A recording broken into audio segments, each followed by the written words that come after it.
Welcome to this week's One Image My Edit. So this week I'm going to be showing you how to dodge and burn an image using a curve adjustment in Photoshop. So this technique, in my opinion, is the best way to use dodge and burn, because you can go back and change the settings whenever you like, and also you have a lot more precise control with it because we use a brush tool.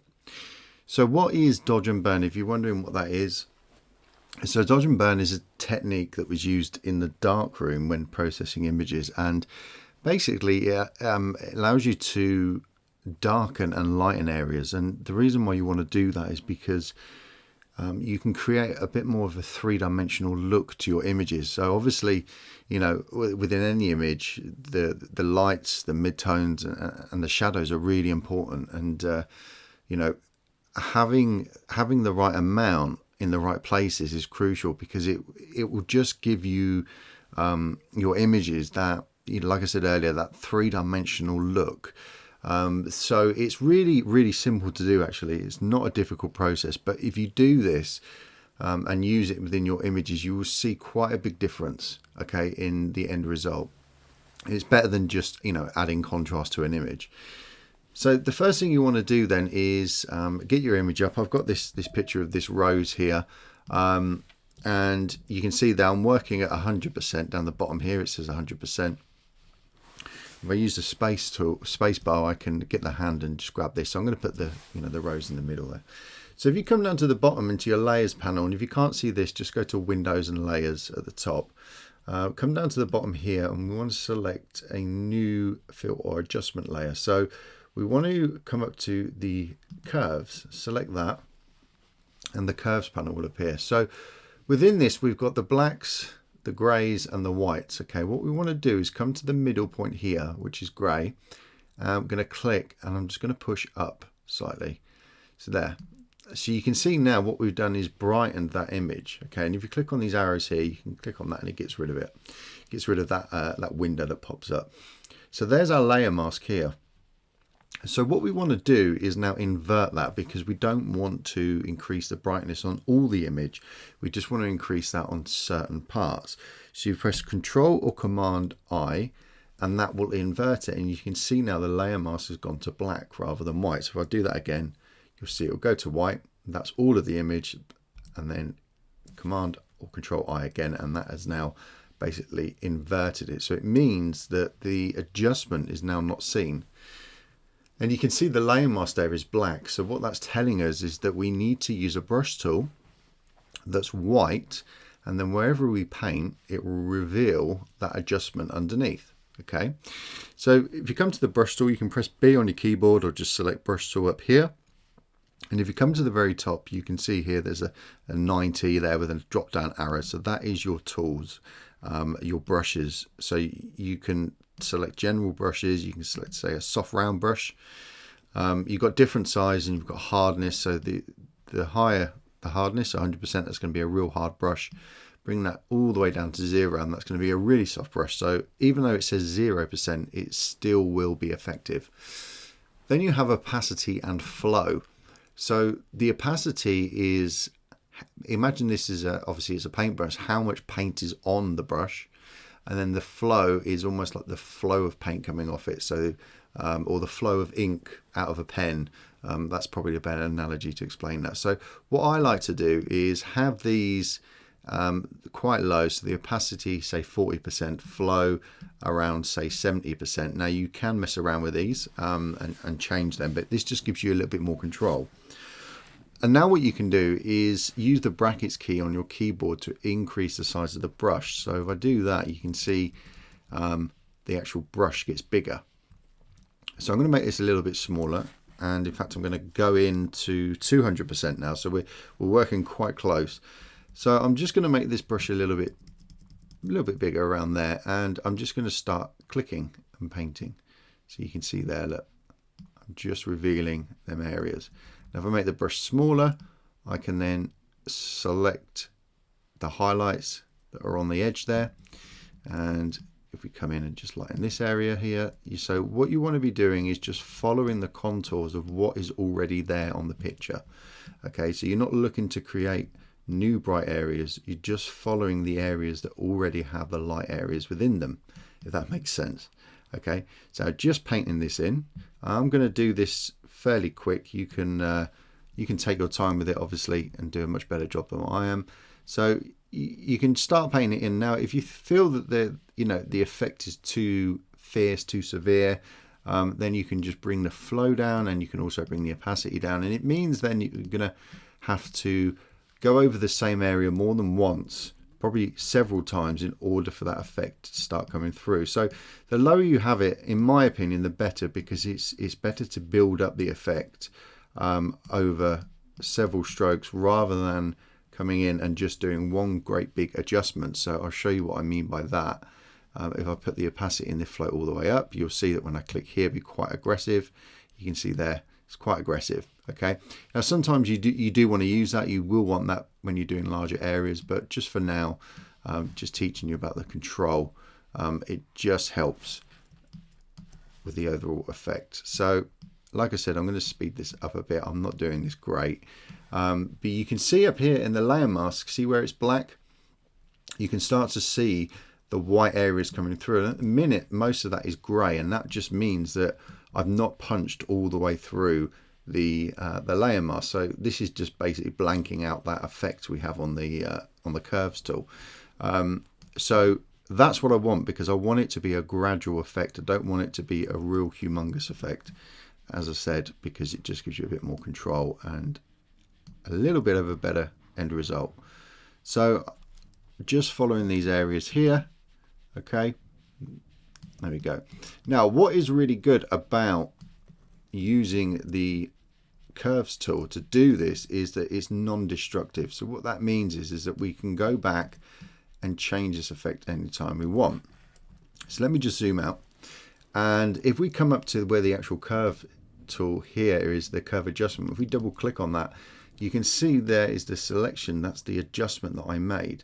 So you can see I can come back here and actually decide, if I want it to be brighter or darker. So I can really fine tune that just by using this here, this adjustment. And then obviously I've got more control because I can select a soft or a harder brush, and I can select the opacity and the flow. So you can really fine tune exactly what you want. So now we've done that for the highlights, let's do this again for the shadows. Now you can name your adjustments here if you want to.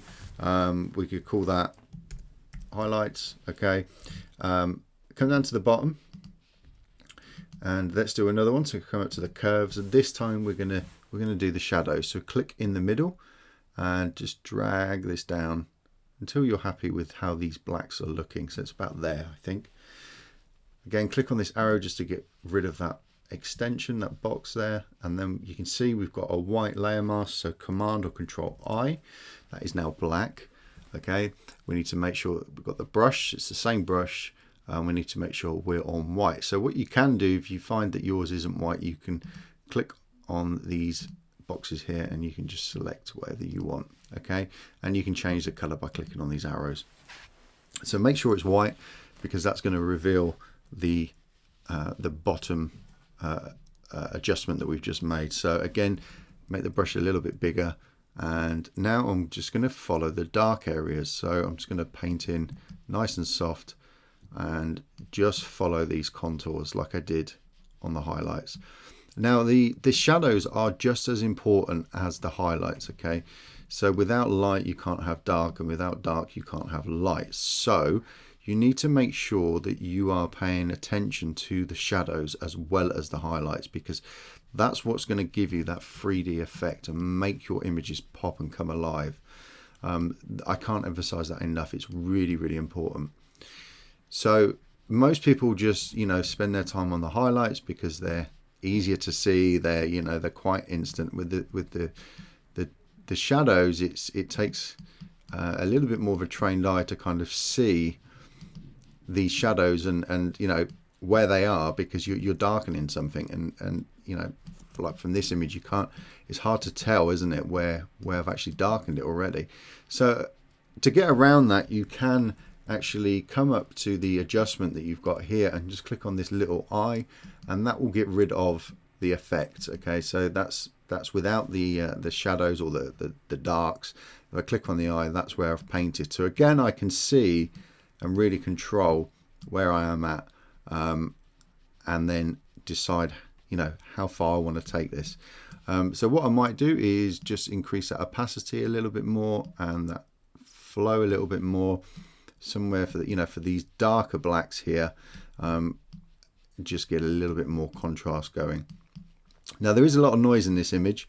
That's why I used it, because you can actually help noise along by painting in black. Okay, that can actually help your image and get rid of that noise. Now it won't get rid of it fully, but it will certainly help with the final image. So let's have a look then, see where we're at with this. And also remember, we can also come back up to here and adjust this curve again. So let's double click on that, and we can see here's the adjustment. So again, let's bring it back to where it was, and we can decide how dark we want that to be or how light we want that to be. So I reckon about there is quite good. That looks pretty good to me. So if we come to the history panel here, and then just come down to the bottom and click on this little camera, that's going to give us a snapshot of everything that we've done. So all the steps there are saved. We can see that there's the before and there's the after, and you can see that that is actually makes quite a big difference, and that's what's given this image that more of that three-dimensional look that we want, rather than it looking quite flat, because the blacks aren't necessarily black and the whites aren't necessarily white, and the grays could be slightly off as well. So that's why we use dodge and burn, just to give that three-dimensional look. So yeah, that works really, really well. Again, I'll go in a little bit closer. So that's the before, that's the after. Now obviously you can spend your time doing this and really thinking about, you know, the whole image in general. So we could darken these areas up here as well, if we wanted to. So I would recommend that you think about using this technique more often than you probably think you need to, because you'll be surprised at how flat digital imagery actually is when it comes out of the camera as a raw file. So this is kind of a necessary step just to really punch things up and make things look a little bit better. So let's go to the white area now, and let's just brighten some of these highlights here and just really get them popping more. But like I said, it can be quite a slow process, but you know, something that's can be quite enjoyable if you're sitting there working on a nice image. It can be quite good fun. So there we go. So let's have a look at this now then. So I would say that's probably done now. So let's go to the history, come to the camera tool again, click on that. So we've got another snapshot. So that was the before, that was the first snapshot that I've taken, and then I've again darkened some of them areas and brought some of the highlights up even more, and you can see there what a difference that makes. So there's the before and there's the after. So you can see we're really achieving some really great contrast in there, and really picking out these shadows and highlights, and that gives the whole image a real nice three-dimensional look. So have a go, have a play with your images. It's a really good technique. It's a technique that is used a lot. So have a play, see how you get on, and I'll see you in the next video. Take care. Bye bye.